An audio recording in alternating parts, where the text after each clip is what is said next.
Saint of the Day. August 1st. Saint Alphonsus Maria Liguori. Founder of Congregation of the Most Holy Redeemer, the Redemptorists, /bishop / moral theologian, confessor, and doctor of the Church. Born, September 27, 1696 Marianella, Campania, Kingdom of Naples. Died, August 1, 1787, aged 90, Pagani, Campania, Kingdom of Naples. Venerated in Catholic Church. Beatified, September 15, 1816 Pope Pius VII. Canonized, May 26, 1839 Pope Gregory XVI. Major Shrine. Basilica Sanctuary of Saint Alphonsus di Liguori. Piazza Sant'Alfonso di Liguori Pagani, Salerno, Italy. Feast, August 1. Patronage, Pagani, Cancelo, Naples, CO Patron, Arthritis, Confessors, Moralists. Saint Alphonsus Liguori CSSR, sometimes called Alphonsus Maria Liguori, was an Italian Catholic bishop, spiritual writer, composer, musician, artist, poet, lawyer, scholastic philosopher, and theologian. He founded the Congregation of the Most Holy Redeemer, known as the Redemptorists, in November 1732. In 1762 he was appointed Bishop of Sant'Agata dei Goti. A prolific writer, he published 9 editions of his moral theology in his lifetime, in addition to other devotional and ascetic works and letters. Among his best-known works are the Glories of Mary and the Way of the Cross, the latter still used in parishes during Lenten devotions. He was canonized in 1839 by Pope Gregory XVI and proclaimed a Doctor of the Church by Pope Pius IX in 1871. One of the most widely read Catholic authors, he is the patron saint of confessors.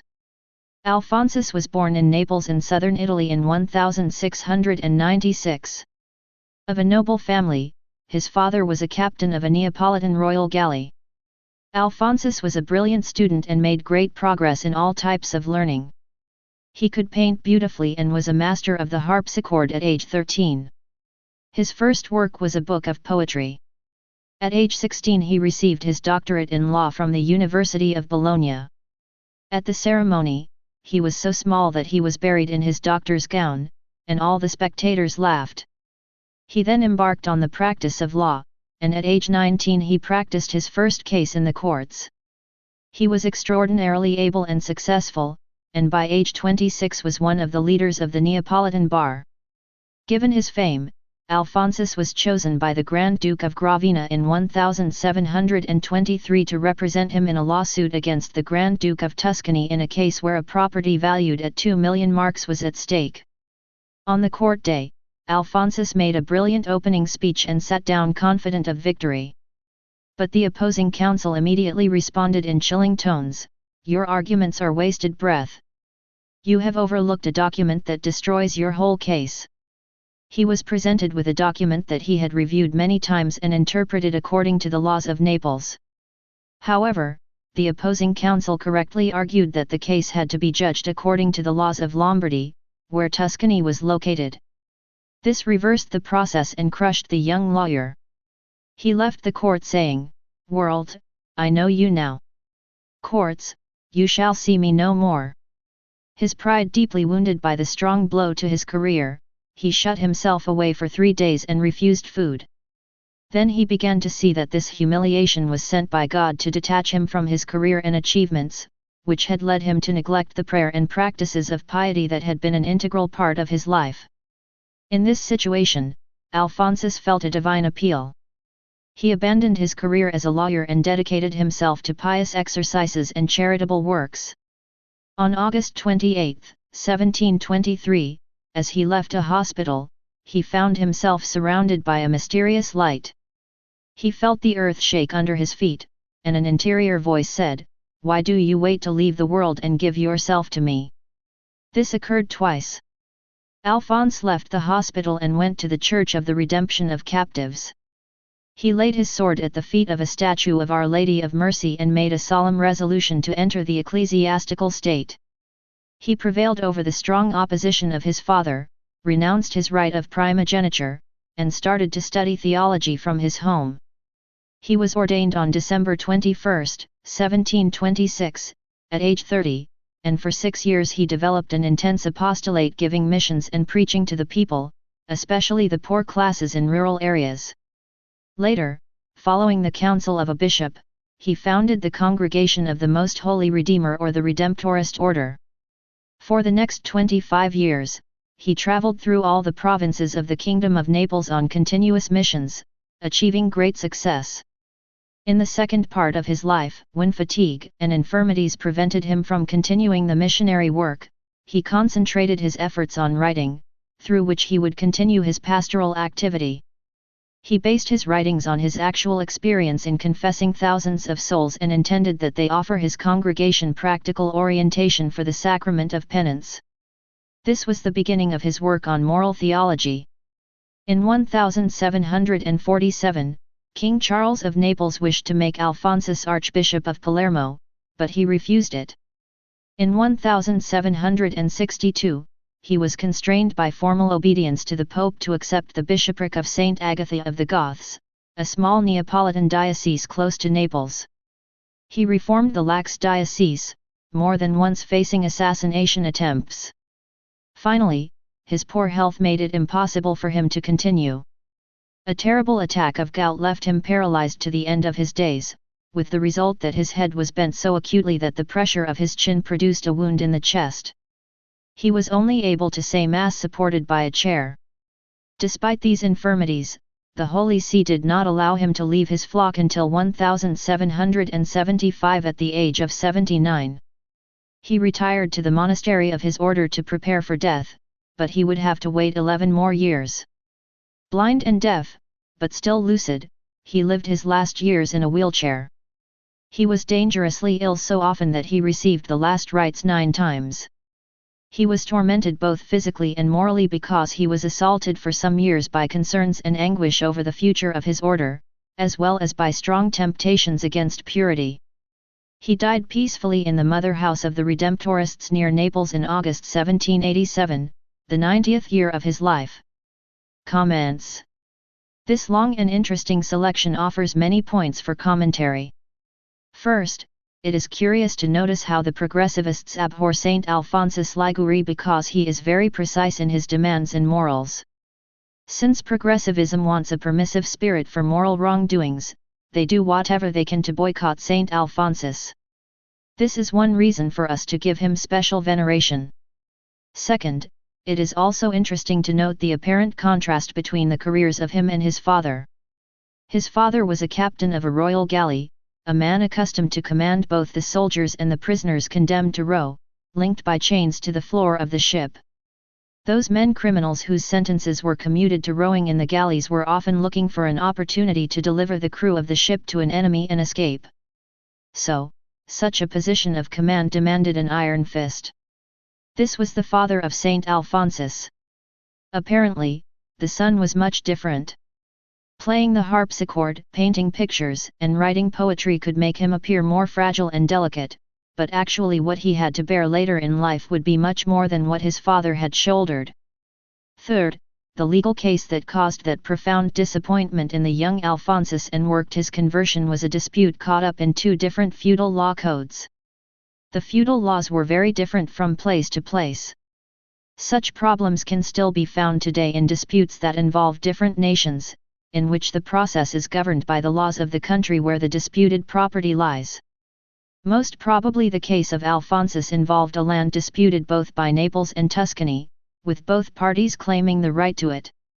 So, the opposition lawyer, realizing that he would lose the case based on the laws of Naples, claimed that the whole process must be re-examined based on the laws of Tuscany. This argument turned Alphonsus' defense upside down. With this maneuver, Saint Alphonse saw the fragility of human justice. He was still a young man, and until then had illusions about justice in tribunals. Fourth, he was a noble youth and a brilliant one. His successes made him become attached to earthly things and diminished his piety. Often a successful career causes a person to lose his love for the things of God. Seeing such tepidity, God chooses to shake a man's career in order to convert him. This is what happened to Alphonsus. He realized that many of his friends had flattered him because of his high status and talent in law. Thus, he resolved to renounce all earthly things. How often we also need similar corrections of God to enter the counter-revolutionary life or to remain in it. Happy are those who do not need these chastisements. Fifth, it is beautiful to see that the first thing he did after his resolution to offer his life to God was to enter a church and place his sword at the feet of Our Lady. He was a noble, and when a noble relinquished his sword, it was symbolic of his renouncement of the world, because a noble would never present himself in the world without his sword. Sixth, he also renounced his right of primogeniture. It was a wise custom for the families everywhere before the French Revolution to give the greater part of their fortune to the firstborn son. He would inherit the fortune and the title of nobility. This was a way to prevent the enormous effort of many generations from being dispersed by dividing the properties among all the brothers and sisters. It allowed the family to continue its own history.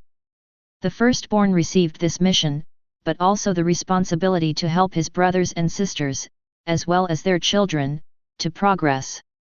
It was another factor that kept the family united around the firstborn and gave stability to the family.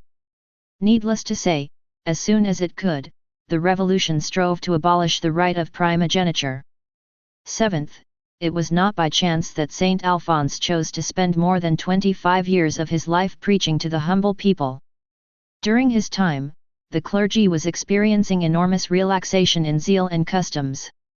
The church had many assets and goods, and it was possible for priests to get by with doing very little.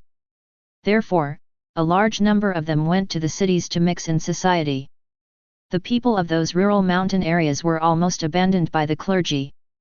Various kinds of prefigures of the mafia infested such areas, the people were very primitive and ignorant, the life was hard and disagreeable. The clergy fled from them. The little people still had good customs and goodwill, but were ignorant of almost everything regarding religion and ran the serious risk of losing their souls. Saint Alphonsus, called by God to abandon all the brilliant worldly things, took up the opposite kind of work. He went to preach and care for the most humble and poor, the smallest peasants, the most ignorant people in the kingdom of the two Sicilies. It teaches us that God normally calls a person to do the opposite of what he was attached to. Eighth, the order of the Redemptorists he founded was born from his concern that all those simple people would be abandoned again after he died. Even if he converted 1, 2, or several villages, many others were still waiting to be converted. It would be better to found an order of priests who would continue his work. His order is turned to continuously preach the word of our Lord to the common people. The life of the Redemptorist priest is very beautiful. He travels about preaching, remaining no longer than 2 months in one city. Then, from time to time, he retires to a monastery of the congregation and stays there for a time, perhaps 10 to 15 days in complete silence, making severe penances and receiving flagellations. This is to balance his successful preaching. After this retreat, he is sent to other cities and continues his work. He is a perpetually itinerant priest, without the possibility of attaching himself to worldly things, continuously preaching the word of God. Ninth, Saint Alphonse was called to be an intellectual, a great moralist and a doctor of the Church. During those first 25 years of his work, he was unaware of this. His only concern was doing good for the people. That contact, however, would provide him with great familiarity with the concrete everyday moral problems of people. This invaluable experience would give him the elements to deal objectively with Catholic morals. His previous study of law also prepared him to be a great moralist, because as everyone knows, law demands morals in its more profound explanation. We should note that the first aim of Saint Alphonsus was not to write a treatise but to give practical orientation to the priests of his congregation in resolving the problems of the common people. So, his life had several different phases that prepared the moralist to come. It is a marvelous thing to see in the lives of many saints how divine providence masterly carved their souls to propitiate the fulfillment of their missions. Often the saint does not realize this, and only in heaven will he understand why things happened as they did. This is the case of Saint Alphonsus. 10th, there is the tremendous suffering of Saint Alphonse at the end of his life. The effects of gout obliged him to be folded over, with his chin setting so sharply on his chest that it caused a painful wound. Then, 11 years in a wheelchair with all the inconvenience this represents.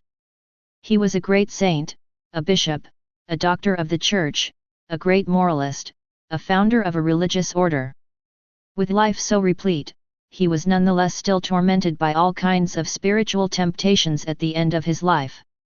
He did not succumb to them, but God asked him to fight against them to the very end. Only by the time of his death had peace returned to his soul. I offer one final small fact from his life for your edification. In the last years of his life, when he was in a wheelchair, every day a brother used to take him out to the cloister gardens for a little air.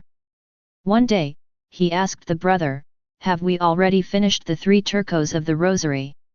The brother answered, "I don't remember if we finished them all, but I am sure that we got as far as a such and such mystery." Then, Saint Alphonsus began to pray the mysteries he was not sure he had said. The brother protested, "But, my father, you are dispensed from saying it because of your age and state of health." He replied, "If I did not pray my full rosary for even one day, I would fear for my salvation." It is a golden note to end a commentary on a golden life. Let us ask Saint Alphonsus de Liguori to protect us and all the people today who are ignorant and abandoned because of so many bad progressivist priests, bishops, and higher prelates.